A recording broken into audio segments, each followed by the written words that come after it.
It's just like one of those filming principles. Like once you reach a threshold of at least 6 people, you can never get them to shut the f up.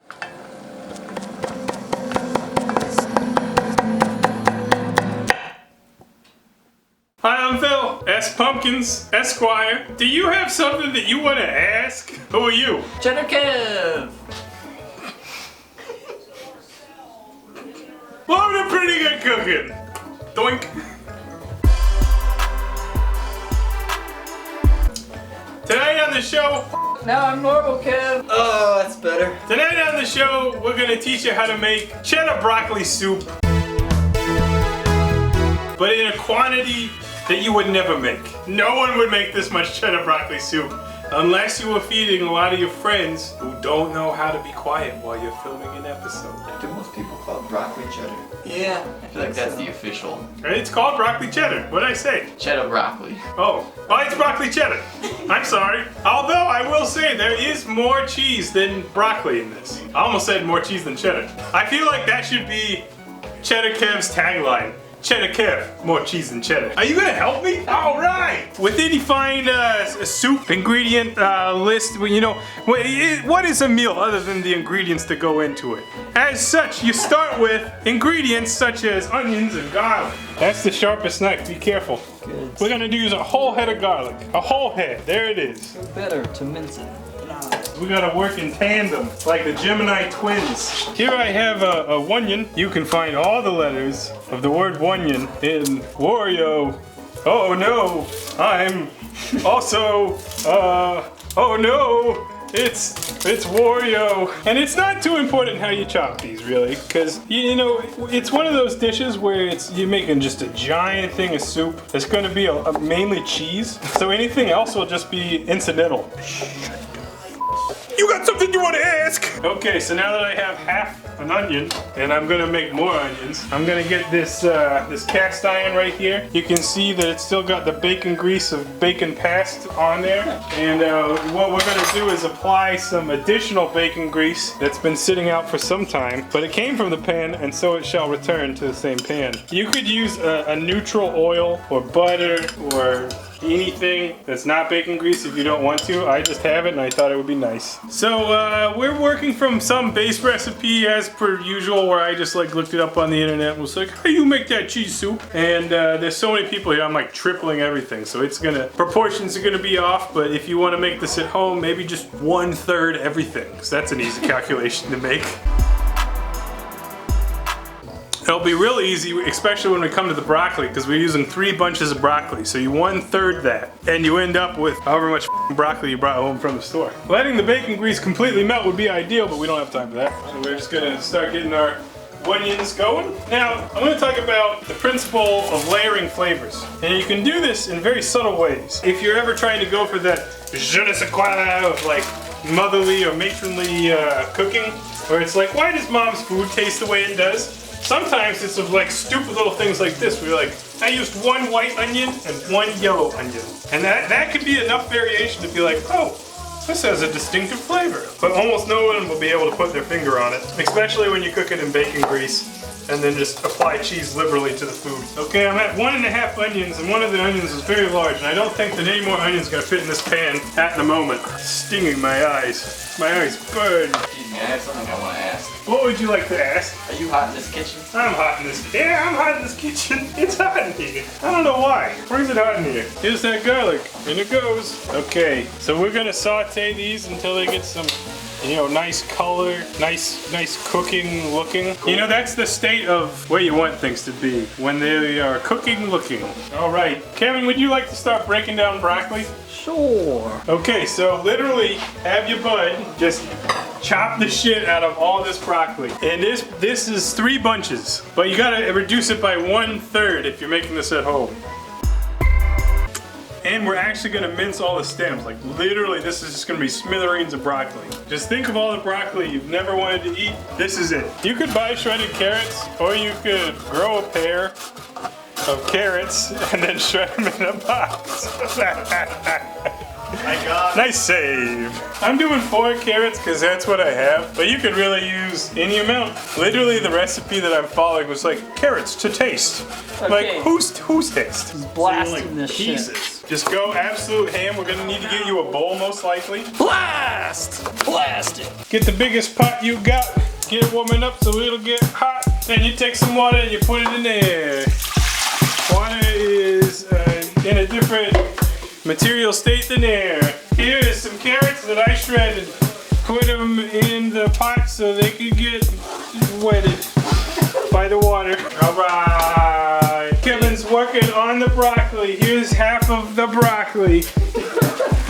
Yeah. So we started working on the stems and we realized that we have so much broccoli. We don't need all the stems. We don't need them all. He did 1 set of stems and that's going to be enough. That's going to bump up our fiber content. We're going to have nice regular poops.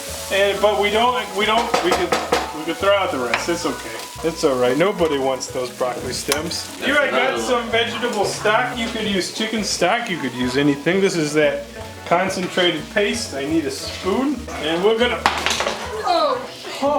plop that shit right in there. Just a giant glob of it. We're gonna need more water. We are. Teeth of the nation. Kevin and I are on the exact same wavelength. You may have wondered, where did my fine Italian jacket go? It's hot in here, and that jacket's flammable. Onions are looking good. Need to cook a little longer. The more we caramelize them, the more flavor they'll have. Let's get some more water. Is you thirsty? Yeah, bitch, yeah. I'd like to reiterate how this is one of those recipes where we're making such a stupid amount of food that no one should do this. No one should replicate this. Even with math, it'll never be good. Remember when we put 27 beans in a pot? This is gonna taste better than that, but the recipe's gonna be probably as useless. Here's some nice onions. Look at them. Looking nice. Caramelized, or cooked rather. Gotta make quick work, 'cause otherwise your hand will burn, even with the up glove. Ow! Look at that. It's a soup. Where's my brock bowl? Here's the last of that broccoli. This has been a lot of broccoli, guys. Here I have my team of cheese assistants. We have Tracy and Rain, and they're gonna work together. Tray cheese. Tray cheese and Rain Rainies. the cheese man, who are gonna use both sides of this cheese grater. Tracy is shredding a block of Tray cheese is shredding a block of Monterey Jack, and Rain has a big block of cheddar. And cheddar is going to be the primary cheese. Cheese is the color of orange, which is the color of Halloween, thus linking us to the timing of this episode. Rain is on the thick grate, and Tray cheese is working on a finer grate. I actually think that side is not going to shred very well at all. You may have better luck going on that side. Okay. Yes, that is the fine grating setting. Okay. Good luck, my friends, and go with God. Well, just when you thought there couldn't be any more cheese in this dish, here's that bowl of cheese. We're gonna add Gouda. We're gonna add Gouda cheese. Why, you ask? Because when you add Gouda cheese, it is an instant +3 cheese modifier to whatever you're making. People are like, cheddar, okay, I understand that. Monterey Jack, yeah, that's all right. But when you add the Gouda, people are like, I will pay more for that dish. Look at this lad, just shredding cheese all day. Fast. Impressive. What a nice fellow. He never asked for nothing, but here he is, shredding cheese. Here's a stick of butter. Okay, so this is a stick of butter. We're warming it up. And you can see it's in the bullshit pan that had the burnt onion flavor. And that's gonna imbue the onion flavor. We're rolling it around into the roux, which is going to go into the soup with a P, which is called soup. And we're gonna add flour, and that's gonna make the roux. And then we're gonna add the cheese. And at a certain point, you're gonna be like, oh my Christ, is this a cheese soup? But really, that should have been like the first thing you thought when we told you we were making broccoli cheddar soup. So we're making a roux, and I do this the bad way, which is I just throw some flour in, stir it up. I hope for the best. It's not the smoothest. Well, actually, I think we're gonna need to add even more butter because we're making so much damn soup. Did I put one stick of butter in? You did. Well, what's one stick without another? Is that an anthem for some people? My heart hurt. Yeah, you gotta layer the butter. You want well cooked butter with raw butter. That's how you get an extra dimension of flavor. This is gonna end up in your cooking magazine in a couple months. Just you wait. Layered butter. And now, well, I'm adding more flour because I added more butter. Okay, we got our soup full of vegetables. Here's that roux. We're dumping it in. How long's the soup been going? Oh, it's just on low heat. We just cooked it for a long time. Just do your best. Scrape it down. My hand's burning, so please hurry.